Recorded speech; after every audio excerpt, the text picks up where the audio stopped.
Okay, welcome back to my Special Forces reviews. This one is for Season 2, Episode 7, and of course it's the penultimate episode. So we start off with some togetherness from the 6 remaining recruits. Jojo is asking questions, just being an absolute sweetheart. It's like, why is everybody still here? And, just trying to keep the morale up. Trying to remind people why they're there and to keep going. That they've almost made it. So, which makes what happens later to her both cringy and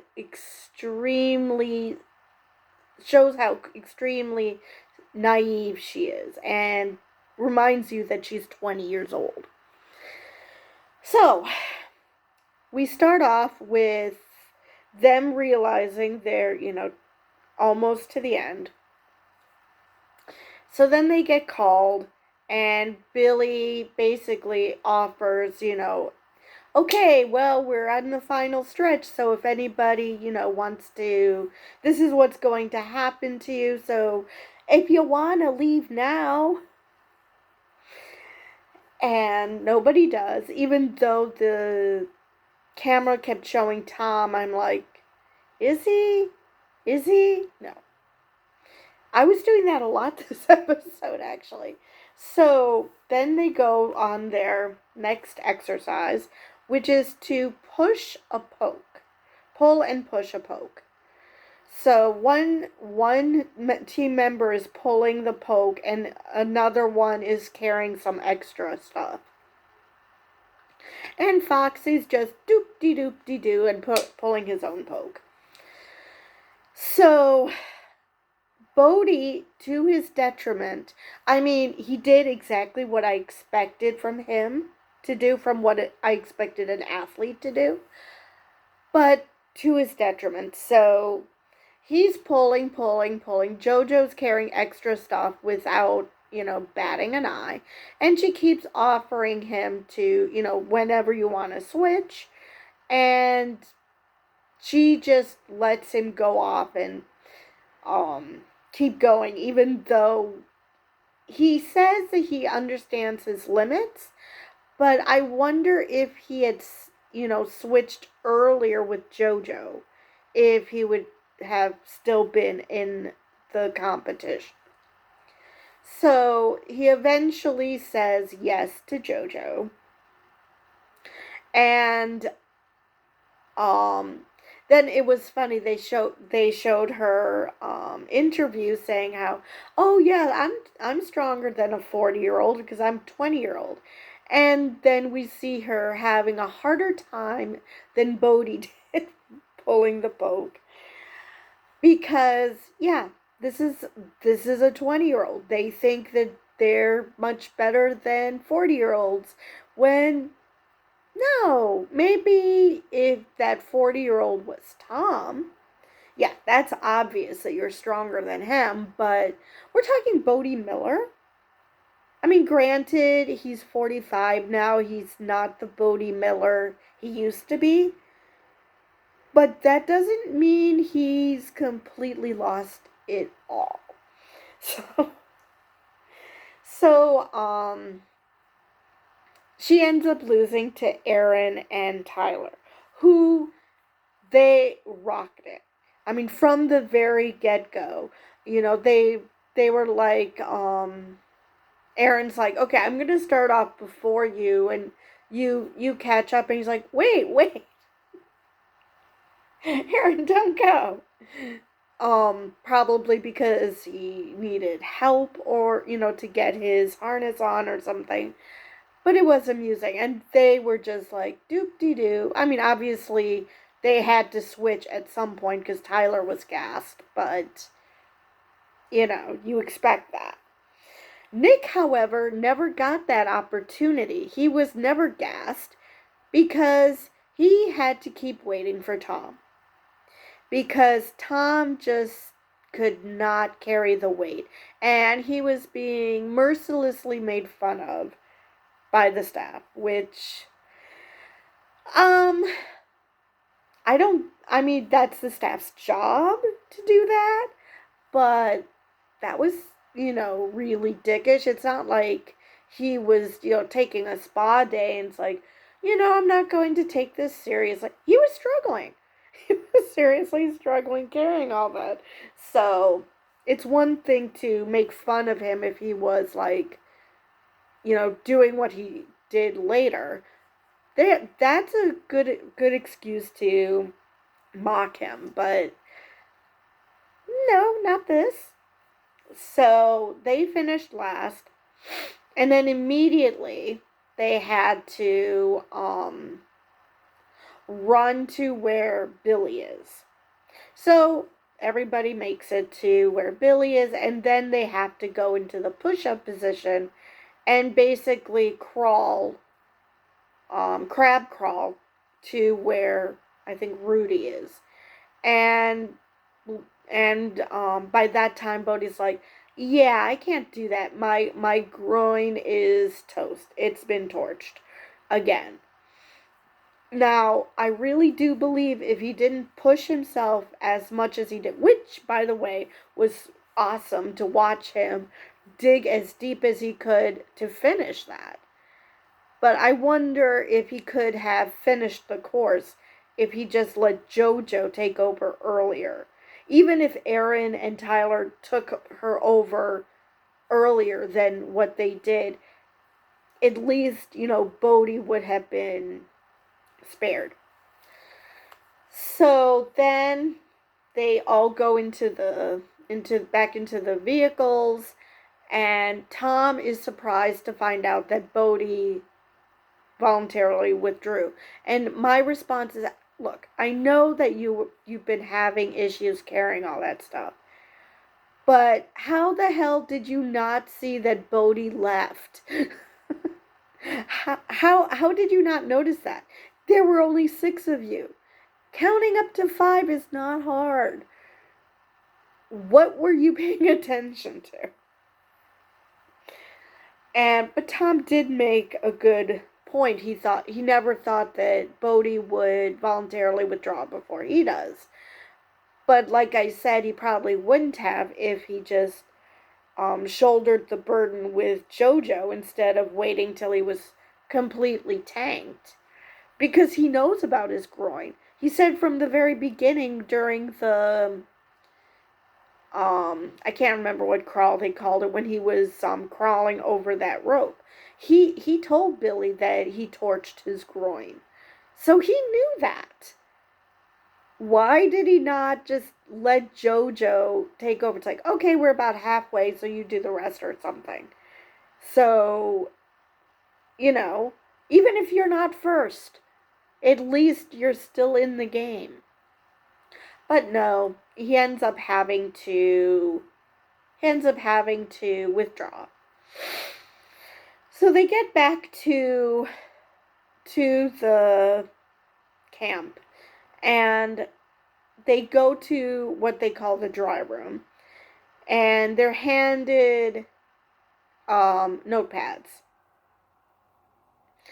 and they explain that about being, running, being behind enemy lines, how to get away from that, and they get to introduce them to the topographical map and compass.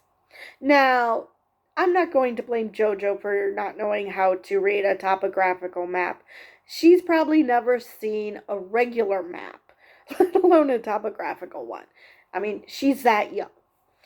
However, I don't know if it's because of the age I grew up in or the area I grew up in, but literally in school, when I was in elementary school, still, I believe, and I might have been junior high, I can't remember. We learned how to read a compass. We learned about magnetic north and all of that. we also learned that, look where the moss is, and that's north. We also learned that. However, and so Jojo asked Billy about the compass, and Billy had that look like, it's a compass. Have you never heard of a compass? Of course she hasn't.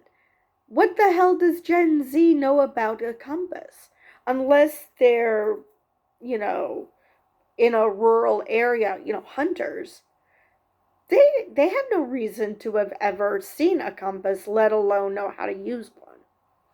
I like I said, I live in north central Wisconsin. So I don't know if it's because of the area I live in that they taught us how to use a compass and taught us how to survive being in the woods, how to get the hell out of there, or if it's a generational thing. But no, I love JoJo, but that was cringy. That was less cringy than, her saying, "Oh, I'm stronger than a 40-year-old," and then struggling after a 45-year-old pulled the poke, what seems like almost to the end. So, but yeah, that was also, ooh. So, they get their marching orders. We find out that they're conservationists, bird conservationists in this story.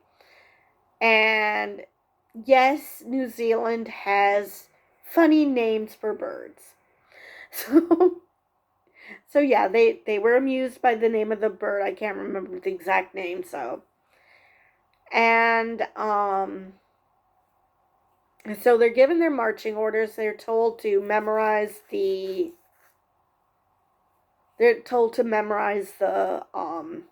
story, the cover story. Now, then they all go back and they're just anticipating, okay, it's going to happen now. It's going to happen soon. It's going to happen soon. And if you watch the first season, no, you don't know when it's going to happen.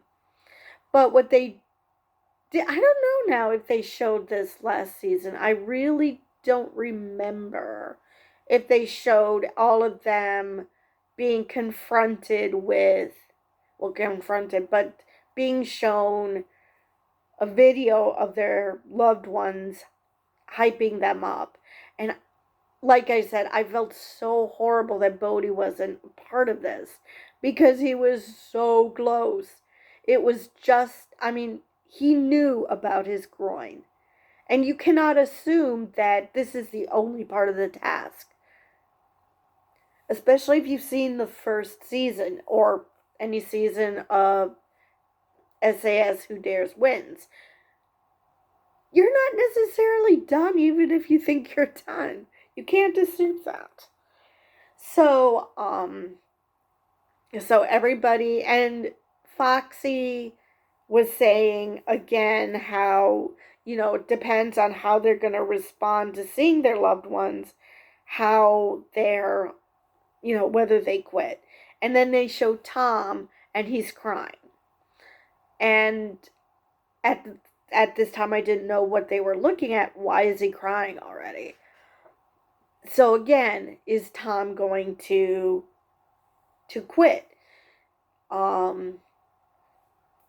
Tyler's dad was, I just loved it how he called himself Psycho Dad. So he was really, giving him a pep talk. JoJo's mom was giving her a pep talk. Brittany Bowie, and yes, that is how you say her name. I'm a speed skating fan. It's Bowie. Brittany Bowie, she gave a pep talk to Aaron. Nick got a pep talk. They all got a pep talk except for Tom. His mom was just doing the mom thing, which isn't a horrible thing, But compared to all the other parents who were like, or family or friends, and they were like, really go get them. And mom was like, we want you to do well. We want you to come, we want you to finish this thing, but we also miss you. We want you to come home. It's just like, ah. But a couple of those messages, specifically from Tyler's dad, and I don't know if was it Nick's dad as well. One of it was definitely Tyler's dad. That you could see that Q was trying to hold it all together. He was about to lose it, and this isn't even his family. He looked like he was about to lose it. So then, after that, they all discuss, you know, their family, talking with their families, and they're talking about how, oh, it's gonna feel so nice to have a normal toilet seat, and while a couple of them are literally on the toilet, Rudy comes out and calls them out, and they're like, "Oh shit!" And I'm just like, Rudy had to have known. Rudy had to have known that they were on the toilet. They must have known. He did that on purpose. I mean, granted, that makes sense because war doesn't wait for you to finish on the toilet. It just keeps going. So I'm not going to say it was dickish. I just found it hilarious because it's true. You can't do a timeout just so you can go to the bathroom and then it's like, okay, time in. No, that's not how war works. So, but I still found it amusing. So it's time for everybody to get the hell out of Dodge and get the hell out of Dodge and make their great escape because the hunting party is after them. So they get out, and it's going to be JoJo, Aaron, and Tom, and Tyler and Nick are together. And at least Tyler had fun with it. He's like, I'm not actually, was it Tyler or Nick? Because one of them asked the other, how do you feel about the map and compass? Do you feel good about reading it? No. Do you? No. Influencers in the wild. So at least he was having fun with it. He wasn't taking it too seriously. So on the one hand, that's good that he's accepting, his limitations. But on the other hand, it's probably driving staff crazy because they're getting you ready for war. You shouldn't be like, oh, well, this sucks. Let's see what we can do. On the one hand, that's a good attitude. On the other hand, this isn't a game. So, and of course, it's just too bad because Bodhi would have been with the two influencers. And I would like to think Bodhi would have handled things better. Not because they got captured, but because we all know that they're going to get captured no matter what they do. Even if they made it to the extraction point, they would get captured. That's just the way it is. But I could totally see Bodhi when they got to when Tyler and Nick got to the rendezvous point and Nick lost his glove, which first off, what the hell? Why aren't you keeping your gloves on? I mean, keep them under your arm or something. Don't tuck them away. You're going to be putting them back on immediately. You're being hunted. So Nick is trying to find his glove, and Tyler's like, fuck the glove. Just come on. We don't have time. And what Tyler said was the correct answer. You don't have time to look for your damn glove. You just have to go. Now, granted, that will let the hunters know that they're on the trail, but if they see a rendezvous point, they're going to think that anyway, so. So Nick finally finds his glove. Now, Nick looking for his glove is a, oh, come on, Nick, moment. But what happens later is just a, you've got to be kidding me, Tom. So they move on to go to the extraction point. So then Jojo, Aaron, and Tom. First, Tom just takes off by himself. And it's like, dude, you have two other people you have to consider. Do you really think staff wouldn't wash your ass out if you managed to get to the extraction point but Aaron and Jojo were captured? No. They probably would have washed him out. They probably wouldn't have let him continue with the exercise. Because what the hell? You're supposed to be in this together. You're not in this just for yourself. So Jojo is trying to yell Tom's name, but it's like, well, she can't yell because then the party would find them and they would all be dead. So yeah, she tried to get Tom's attention, and Aaron and Jojo are like, where the hell is he going? So, but Jojo did learn about the compass very quickly because Tom's like, we need to head south, and he was pointing the opposite direction. And she's like, no, that's south. And Tom's like, yeah. Oh, Tom. And it gets worse for Tom from there.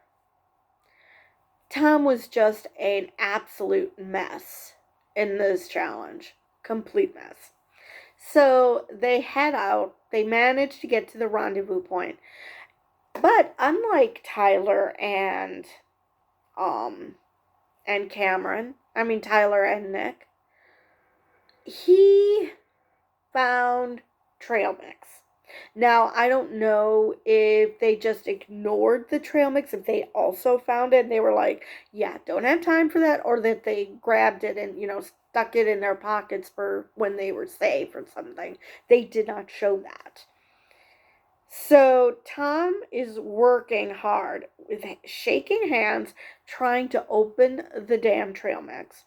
Have some and get a drink before he heads out. I'm just like, eat on the road. Do something. Don't just stand there like a moron. What is wrong with you? You're being hunted. They're not going to sit and wait for you to have your treat and then, continue on. Again, it's not a time out, time in situation. So, how they didn't get captured, I do not know. I guess they wanted to give everybody a chance to get to the extraction point, whether they make it or not. So they all realize that they have to cross the road, and the road is being patrolled constantly. So they're trying to figure out other ways of how to get to the extraction point. It looked like Tyler and Nick were doing a very good job, and all of a sudden, they run straight to the arms of the hunting party. I was like, wait, how did that happen? I thought they were doing good. What happened here? So, Tom, Jojo, and Aaron all make it to the I'll make it to the extraction point, only to be captured anyway, which we all knew was going to happen. So So now we're going to find out how they handle things next week. So it looks like they're still having to listen to all these really annoying noises on the headphones while they are stuck in a storage container. Only this time, everyone's being doused with water. They're throwing water at them, so I don't know if this is just being a more extreme version of last season, or if um or if this group is just hella more annoying. But it seems like none of them escaped the wrath of the interrogators. I mean, it's entirely possible that they were told last season to handle the celebrities with kid gloves. And this season they're like, you know what? They can probably handle it. So be more brutal with them. I don't know. I don't know how they decided to get more brutal. Or maybe because the ground is frozen solid because it's winter, they don't have a hole to bury them into. So they're like, okay, water it is. I don't know. But it looks like they're all getting splashed with water. And it looks like at least that Aaron seemed to be totally, calm and collected through this whole thing.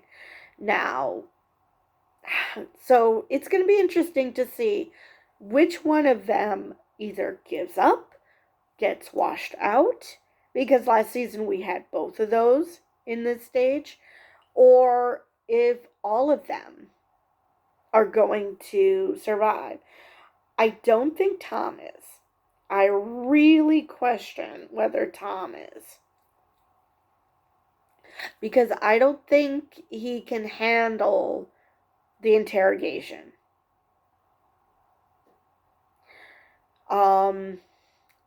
The others, I think they'll be fine.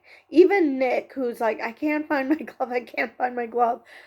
I think even he will be fine.